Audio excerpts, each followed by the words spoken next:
இல்லை இப்போ நான் ஒன்று சொல்கிறேன், இந்த மாநாடு சிறக்கட்டும், நான் வாழ்த்துறேன். போற்றுங்க எங்கள் இறையே, அதில் எனக்கு பெருமை. பாஜக முருகர் பக்தர்கள் மாநாட்டிற்கு நாம் தமிழர் கட்சி ஒருங்கிணைப்பாளர் சீமான் வாழ்த்துக்களை தெரிவித்துள்ளார். இல்லை இப்போ நான் ஒன்று சொல்கிறேன், இந்த மாநாடு சிறக்கட்டும், நான் வாழ்த்துறேன். போற்றுங்க எங்கள் இறையே, அதில் எனக்கு பெருமை. தமிழில் வழிபாடு அப்படிங்கிறது ஒன்று இருக்குல்ல, எங்கள் இறைக்கு முன்பு உங்களுக்கு தமிழையும் முருகனையும் பிரிப்பீங்களா? தமிழையும் முருகையும். தமிழ் இறை, தமிழே அவன்தான்.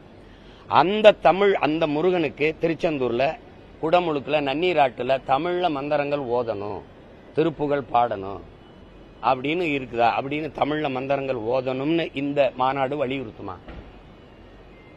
என் கேள்விக்கு பதில் இருக்குமா?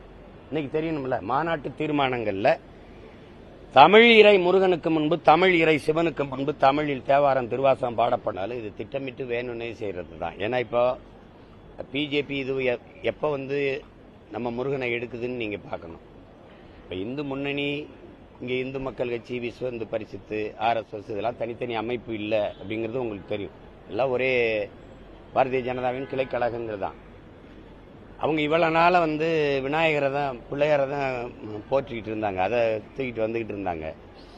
அது இங்க ஒன்றும் இதாகலன்னா அப்ப தமிழருக்கு இருக்கிற பெருங்குறியீடு இங்க முருகன் தான். சிவனையும் தொட்டு பார்த்தாங்க, அது ஒன்றும் சரியா வரல. செய்திகளை உள்ளது உள்ளபடி தெரிந்து கொள்ள ரெஃப்ளெக்ட் நியூஸை சப்ஸ்கிரைப் பண்ணுங்க.